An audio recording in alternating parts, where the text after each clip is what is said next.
Good evening. Call My Bluff, which, as you know, is the thinking man's Ludo, featuring Patrick Campbell.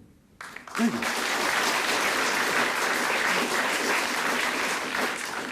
I'm the luckiest man in the world to have, once again, by my side on the winning team, a gorgeous actress, Lesley-Anne Down.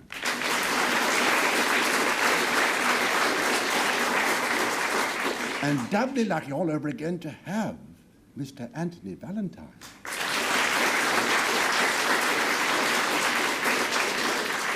And the Victor Sylvester of the panel game, Frank Muir.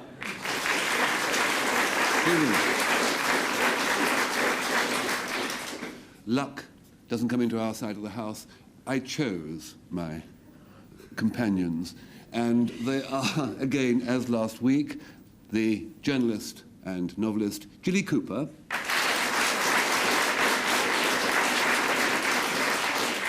and the biographer and professor of art history, Professor Quentin Bell.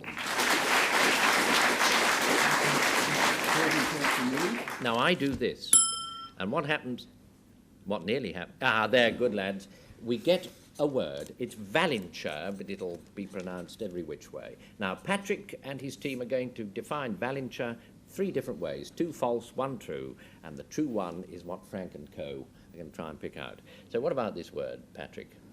Valinture, as it's called in English, is kind of creep, a sycophant, a nauseatingly servile creep, really.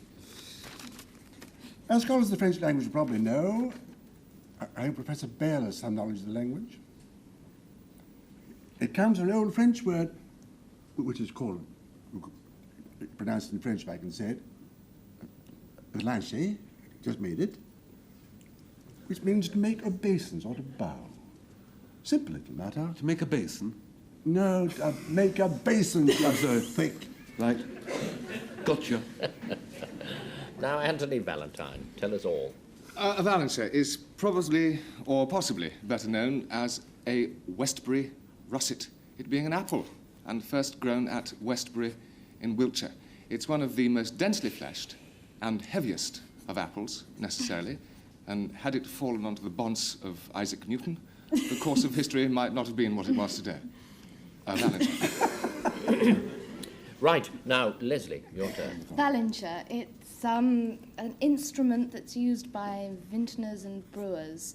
It's in the form of a tube, which is put in, without anaesthetic, into a cask or a barrel.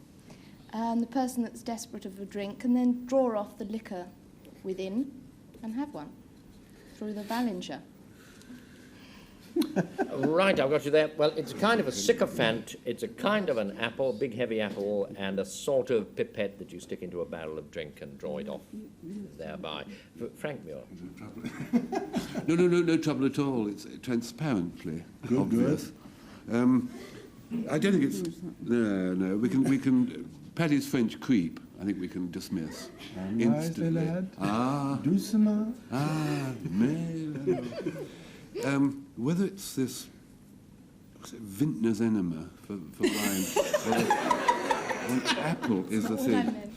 It's a bit eeny, meeny, miny, mo at this stage, isn't it?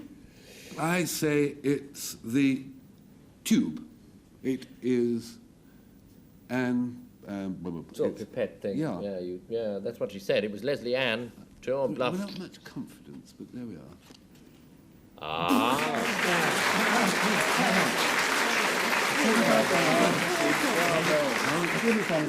It's what cellarers do, you know. They dip it in the barrel and draw off the liquor to see how it's doing. The next word is pedrail, and Frank is going to define it. Trump card used in the game Mungo, card game, which is played in southern states of America, Mexico. Learned etymologists think that the derivation of the word comes from pedrilla, which doesn't seem very likely, as pedrilla is the Spanish-Mexican word for a shovel. So I don't really know why I added that bit, but... I thought it might It's help you. pronounced like that anyway. Well, I can't pronounce. I mean, Put your double L there. Yeah. Pedrea.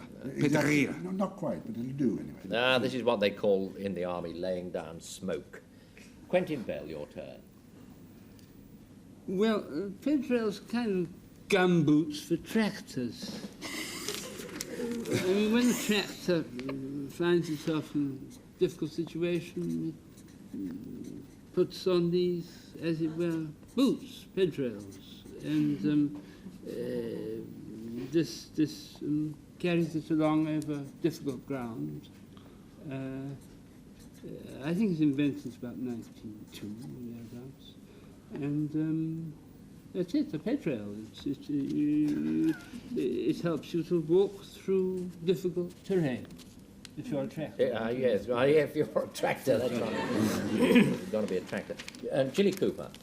A pedrail is a somewhat morbid variety of Welsh fairy. Welsh? But they're all morbid, aren't they? Welsh fairy. I say morbid because a pedrail suffers from an insane urge to seek out druid ruins, and having sought them out and located the bones of a bard, the pedrail hovers around, very touchingly, on guard. Good heavens. All right. A Welsh fairy, a sort of rubber, a Wellington boot that goes round a tractor, or round the wheels of a tractor, I should say, that kind of thing. And the ace of spades in a mysterious game of cards. Patrick. Well, I can't imagine anyone having a tractor in 1902. If they did, they wouldn't bother to put boots on it. Can a horse drawn? Well, what about boots for the horse to do the tractor? I missed nearly all of you. In fact, I was thinking about something else. You said it was a... Well, that's your bad luck. What did I say? It's a American card game. I affected to pretend that it was a Mexican card game. Mexican... Oh, Lord. It's a Welsh fairy. The Welsh fairy. You spoke of that, Jilly Cooper, true or bluff? No.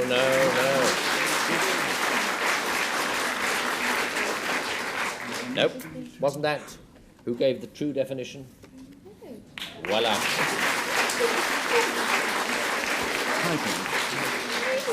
It's a sort of early caterpillar track that went round the wheels of a tractor. 2-0. Well. Tardle is our next word, and it's you to do it, Anthony. Tardle is a Scottish verb which means to prevaricate, to act evasively, to hum, and to whore. Tardle. Hence the occasionally heard cri de coeur upon the Scottish hillside. Och, joch, stop your tardling.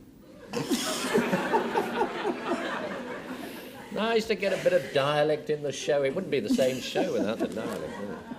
Lesley-Anne down. A tardle is quite simply a tangle. It's a mixed-up mess of shoelaces, string, hair, rope, spaghetti, whatever you like. And to quote the famous words of Sir Walter Scott's Marmion, "Oh, what a tangled web, tardled web we weave." When first we practice. Oh, yes. You've got it.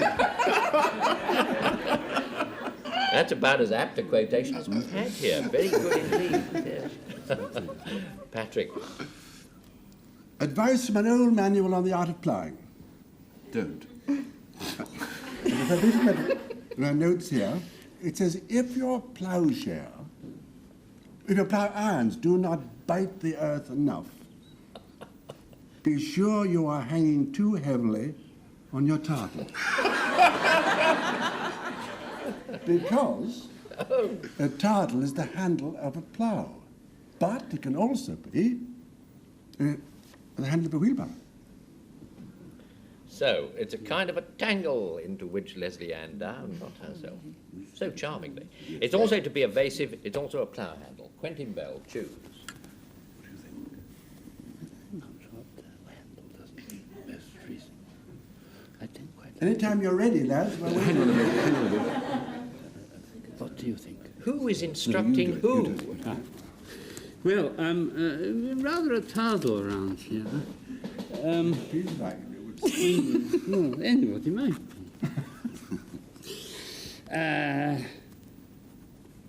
I'm a little worried by these quotations. They put me off a little.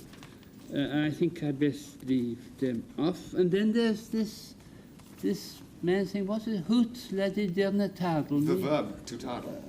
Yes. Tardle. I think I'll try the plough handle. The plough handle, of which Patrick spoke. Now he'll reveal all.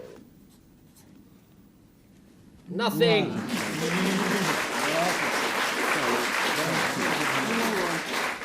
So what pretty meaning did it truly have?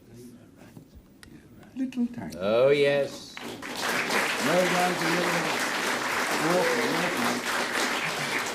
She acted it beautifully. It was a, it's a tangle, a confusion and all like that. That's what a tardle is. Here we have lamba.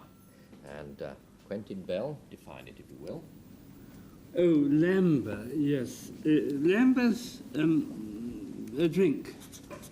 It's a thirst-quenching drink you drink in the Islamic world, Sahara, that sort of place, where it's very, very hot. And it's made of sour milk and fruit juice and water mixed together. And I should think it's pretty disgusting too. It's a lamba, anyway. Right. Jilly, your go. A lamba is the chief garment in the national dress of Madagascar, a large island which is about an inch long on my map. It's a length of cotton cloth about 3 yards long and 2 yards wide, and you wind it round and round and round and round and round. Yes. What? Me. Yourself, you twit. Who else? I'd like to see him in one. Yes. We may live to see it. You never know. Frank, your go. Lamba, old medical term for the deepest and most profound sleep. It's what old physicians used to call the fourth and deepest degree of insensibility. If it's of any conceivable interest to you, the other degrees of insensibility are sopor, coma, and torpor. Yes. How's We've all about got that. Yeah.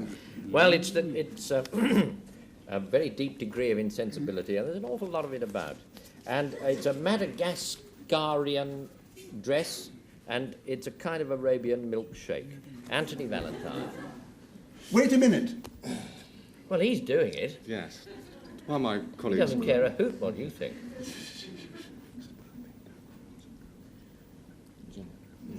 Yes. No. Excuse us. Talk amongst yourself. The truth about your trousers come along, stretches come is along. known. Yes, the drink, as Quentin says, sounds revolting. We can, I think, dispense with that. Jilly? No, actually. Around and round, possibly. Yes. Frank, Frank, yes. Yeah. We'll have a suck at your lamba, suck it and see, yes. What he said, well, yes. Oh, it was the deep sleep. Yeah, wake up and true or bluff? The bluff, isn't it?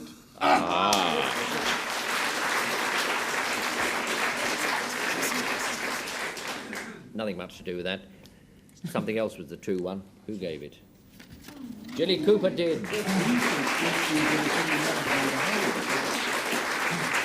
That dress they wrap around themselves in Madagascar. What an enjoyable game this is. Yes, it is really. Yo-hey. Yo-hey is the next word, and it's Lesley-Anne down. Yohei is the name used in Demerara, the sugar, and it's means the wood from the white cedar tree. It's cedar wood. No, it's yohei. Yohei is very easily worked, and they used to make it. They used to make oars and paddles out of it.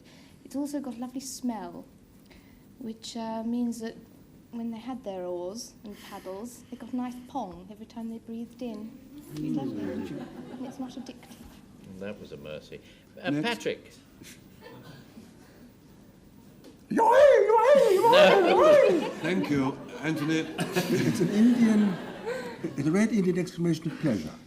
It was your happy duty to say to big chief sitting bull, whatever his name might be, you won the pools, and a free copy of the Radio Times, he would go, yo-hey, yo-hey, yo-hey.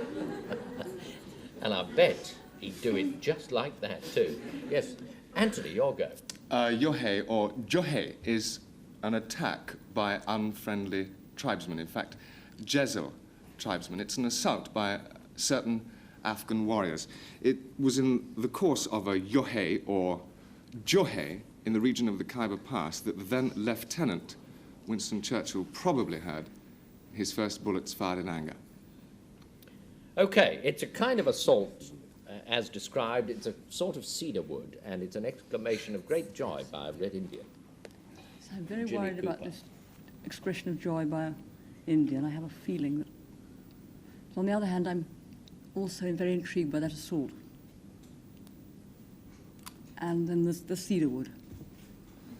I think it's the cedar wood. I'd plump for that one. Swiftly she goes to the cedar wood, and it was Lesley-Anne Down who spoke of that. True or bluff? No luck.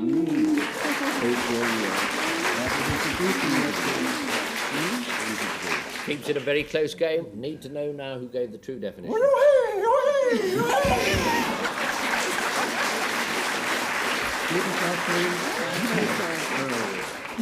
Jolly glad. To be true when he speaks in that tone. I was going to say, jolly glad we don't have Red Indian definitions very often. Still, it breaks the monotony from time to time. Rather tiring to do. Spoffy's the next one. I think it's Jilly Cooper's turn. Spoffy is a now out-of-fashion adjective which means bossy, officious and fussy. Turn where we may nowadays, we come across spoffiness. We meet spoffy traffic wardens, spoffy VIT people and spoffy town clerks. Spoffy chairman of quiz programs. Getting your own back there, Frank. And How awful. spotty captains of other teams are Your turn. Spoffy is American word for tobacco pouch. In fact, it is an American tobacco pouch, a spoffy, and it's a tobacco pouch which contains the tobacco and also the wherewithal, the bits and pieces for rolling cigarettes. I have a quotation for you, which I'm not entirely certain will be all that helpful, but it comes from a pre-World War novel, and it says, "I'd sure like a smoke," said Henry, "but I've forgot my spoffy." And that is it in its entirety. Well, It's wonderful. that's lovely. We like that. Meaningful. We'll say it again, Frank. No! You do it with an accent. He might do it. No. Quentin, your turn now. Oh, well, a spoffy, it's really synonymous with a bailer. A spoffy is really any instrument you use for emptying water out of a vessel. And you can take a hat or a tin can, anything can serve as a spoffy, which is in effect a bailing instrument. Yes, not a word to add to that, I dare say. No, it's a bailing instrument. It's a tobacco pouch. It's an adjective meaning bossy. So now, Lesley-Anne, comes to you. Jilly, the spoffying the tax collector, etc. The only word I know for them is that we don't like them, we hate them, we don't spoffy them. I don't really believe that one. No, but she said they were rather bossy, I think. Yes. If I Are got they that bossy? right. I think they're all very nice and meek. Yeah, except they good ask thing for to say. money. I'm with you, girl. Where's your car? Lovely They're men. lovely, Yeah, divine. first rate. Love them. The quotation, Frank, I would have believed you up to the quotation. I really would. I don't know about that. Just a minute, girl. You know the quotation. The bailing instrument. Oh, God, I don't know anything. I'm sure you know more about bailing than I do. Do you think he looks like one? It's a fairly limited subject, isn't It it? is. They're all, It has a legal meaning, but that doesn't apply here. I think... Do you think? Drew your nerve. Yes. The Yes. sticking point. I'm Frank. Here's Frank. your card. He Yes. said it was a tobacco pouch, didn't you? Or something. True or bluff? It's a bluff, isn't it?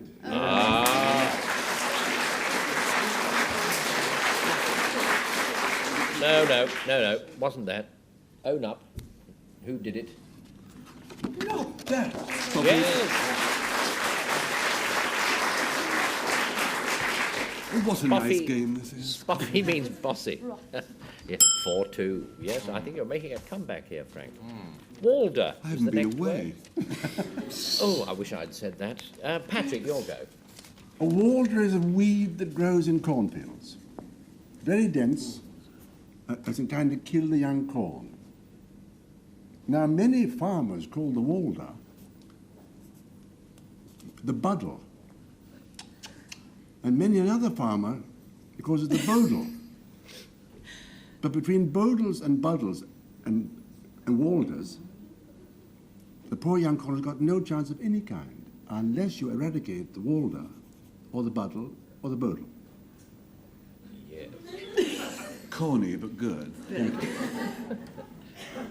Anthony Valentine now. A walder is a water witch. Witch. A witch which has taken up, which, if you'll forgive it, yes, taken up residence on or near water. According to legend, the sinking, I think this is lovely, of the White Ship, which was carrying Henry I's son, William of Anjou, perished owing to the malevolence of a walder, a water witch by the name of Ulrica. Yes. Now, Lesley-Anne down. She tells us. Walder, it's a food which helps, indeed keeps them alive, the Orkney and Shetland Islanders, keeps their protein intake up during the winter. It's dried, hung out to dry in the wind. What is? The This- walder. The walder, The listen. walder. It's a food, a protein food. It keeps their protein intake up. Hung out to dry in the You wind. can't go out and buy a pound of protein. I mean, You can is it in bread Orkney. or what? You can in Orkney. You can. Yes, It's really. kind of stuff. I'm sure you can. Yes, you can. Stuff. Yes, it's cured and preserved solely by the elements of nature. It's as simple as that. Yes. Well, that was well said. It's a kind of stuff, you know, it's stuff they hang. If you see anything hanging up in the Orkneys, that's what it is. And if you can get any, good luck. It's a water witch also, and it's a weed which will do for the corn. Some hope. Frank. Right. Terribly easy. Yes, right. Paddy's weed was very deceptive, wasn't it? Very simple. And they're so often this might well be the case. They're so often the true ones, but I wonder. Interesting point. Yes, interesting point. The Bit long, but interesting. yeah, and this lump of stuff which you can buy in the Orkneys and nowhere else, protein. I'm extremely worried about. The odd man out, or the odd lady out, is this water witch which suddenly came in, because the others are a bit similar. So I think it's that stuff they hang up in lumps of protein. Oh, Lesley-Anne, you did say it, didn't Which I you? never Now you'll be understood. found out. True or bluff?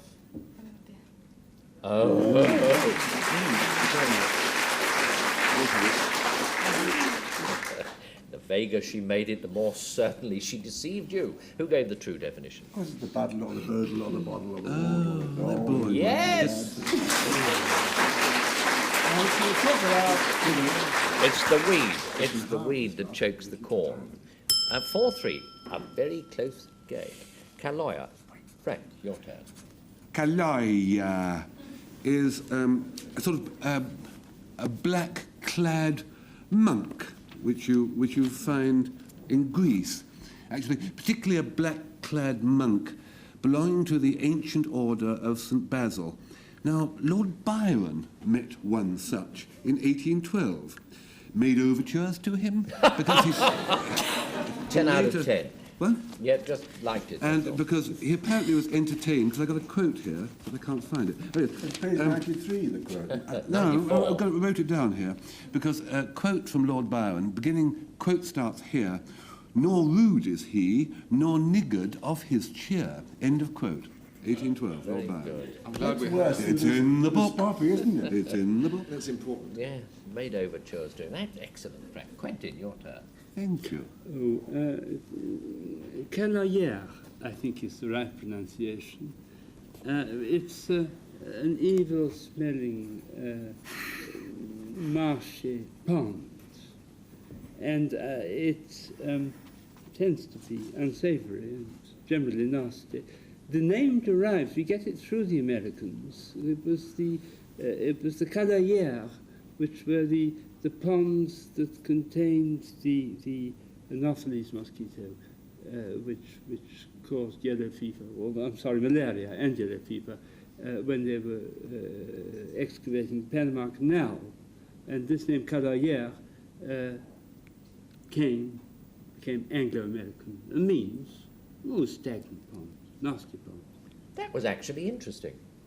Nasty Yes, pond. yeah, we seldom get it. It's true. Very good. Most interesting. Now, Jilly, your Fake, but turn. interesting. A caloya was a small portable oil lamp with which the serf or varlet led his frightened way through the castle of his master. In shape, a caloya is like a lidless teapot, a weak and weedy flame proceeding from the spout. Oh. Yeah, well, kind of the lamp that Jilly Cooper described, Greek monk, and a nasty pond. Patrick. Well, it's rather important, isn't it? Yeah. Single error here. What's Lord Byron doing on his show propositioning monks, anyway? Well, Stagnant ponds and flickering lamps. Fairly quickly. We'll get Dismal another. lot. It has to be, it's stagnant ponds beyond doubt. Quentin Bell, true or bluff? Oh. I'm sure it's there. Is this the right one? Yes, I should think so. Well, anyone. Oh, who no, does no, it no, well. no, no. Unfortunately, Who gave the true one?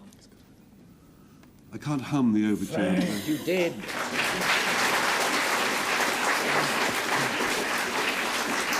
It's a Greek monk. We go very quickly. We'll get another. And it's Hersilon. Anthony, 2 or 3 words. Fast, simple. A hersilon was a thing used outside a fort in old days to discourage unwelcome callers. It was a plank, nails in, like a faker's couch. You put it outside the door, not the faker, the nails, to discourage people dropping in. Yes, well, it would. Lesley-Anne, quickly. Hersilon. It's a glass case that the Victorian ladies used for growing ferns in. Lovely, lovely. Patrick?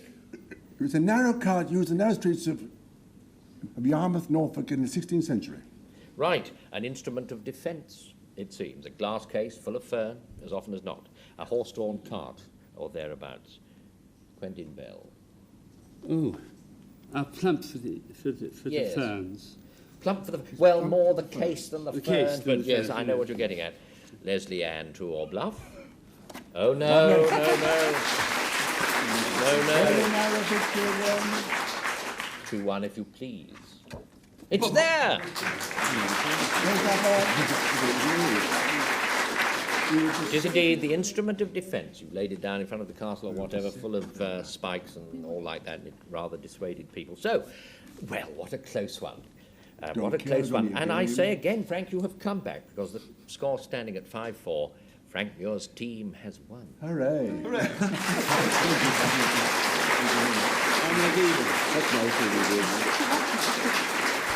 So there, we shall have some more left-handed screws from the Oxford English Dictionary next week. Until then, goodbye from Anthony Valentine, Quentin Bell, Lesley-Anne Down, Jilly Cooper, Patrick Campbell, Frank Muir, Good night. and goodbye.